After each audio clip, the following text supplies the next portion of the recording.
여호수아 13장 1절에서 14절까지 말씀을 살펴보도록 하겠습니다. 여호수아서는 크게 두 부분으로 구성되어 있습니다.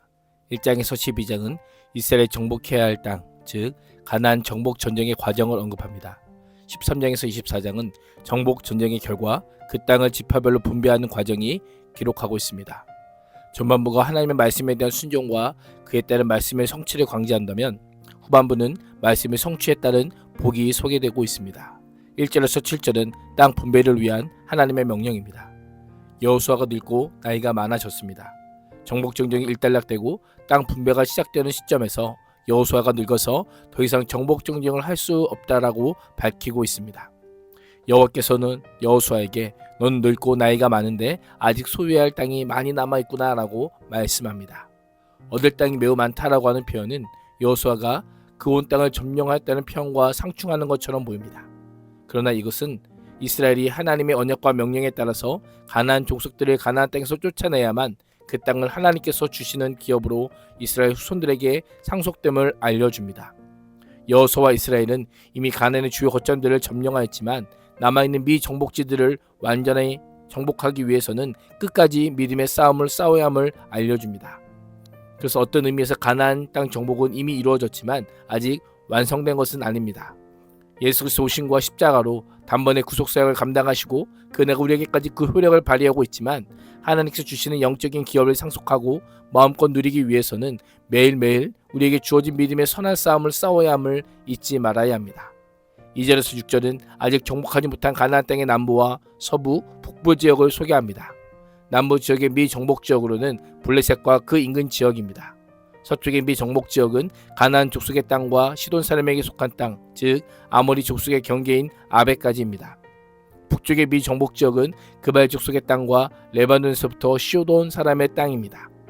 하나님께서는 미정복 지역을 알려주신 후에 여호수아에게 땅 분배를 명령하십니다. 비록 아직 정복되지 않은 지역이지만 그 땅도 하나님께서 허락하실 것을 약속합니다. 6절은 내가 그들을 이스라엘 자손 앞에서 쫓아내리니 라고 합니다. 그들을 쫓아냈는데 다름 아닌 바로 나 여호와가 쫓아낼 것이라고 말씀합니다. 나 여호와가 쫓아낼 것이니 너는 다만 그 땅을 이스라엘에게 분배하기만 하라는 것입니다. 여호수아가 할 일은 하나님께서 이 지역의 거민들을 물리치실 것을 믿고 가나안 땅 전체를 이스라엘 백성들에게 분배하는 것입니다. 가나안 땅에 들어왔지만 차지할 땅은 여전히 남아 있습니다. 아직 싸움은 끝나지 않았습니다. 정복되지 않았지만 분배하라는 하나님의 명령은 땅 분배에 대한 여호수아의 책임과 의무를 분명히 합니다. 기업이라고 하는 표현은 유산, 유업을 가리키는 용어로 자식이 상속자로서 아버지의 재산을 물려받는 것을 의미합니다. 이스라엘 백성들은 시내산의 언약을 통해 하나님과 부자 관계를 맺었고 아들의 자격으로 가나안 땅을 유업으로 받게 될 것입니다. 하나님께서는 여호수아에게 끝까지 하나님의 약속의 말씀을 믿고 맡겨진 사역과 사명에 충실할 것을 명령합니다. 우리에게도 남은 땅을 복음으로 정복할 사명을 주셨음을 기억하며 하나님의 나라를 선포하며 세워갈 수 있기를 축복합니다. 8절에서 13절은 요단 동편 지역의 분배와 미정복 지역입니다. 가나안 땅 분배에 앞서 므낫세 반지파와 루벤 지파, 갓 지파가 요단 동편에서 받은 땅 분배를 소개합니다. 요단 동편 지역의 땅은 모세가 아모리 왕 시온과 바산한 옥으로부터 탈취한 성읍과 영토입니다.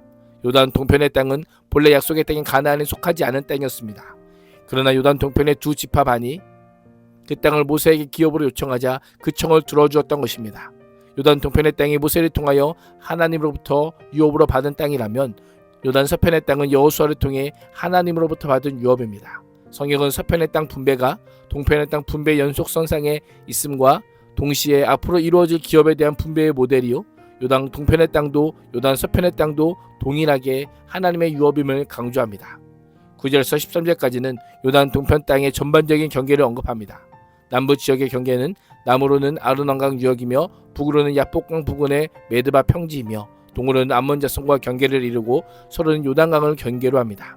13절은 요단 동편의 미정복 지역을 언급합니다. 요단 서편 지역에 아직 정복되지 않은 지역이 있는 것처럼 요단 동편 지역에도 이스라엘 자손이 아직 쫓아내지 못한 족속이 남아 있었습니다. 그 가운데는 구술 족속과 마아가 족속이 있었습니다. 그 이후로도 오늘까지 이스라엘 백성들 가운데 함께 살게 되었음을 언급하며 이 사건의 역사성을 강조하고 있습니다. 사무엘서에 따르면 다윗의 아들 압살롬의 모친이 구술의 공주로 소개됩니다. 마가 사람도 다윗에 대항하던 암몬의 연합군으로 소개됩니다.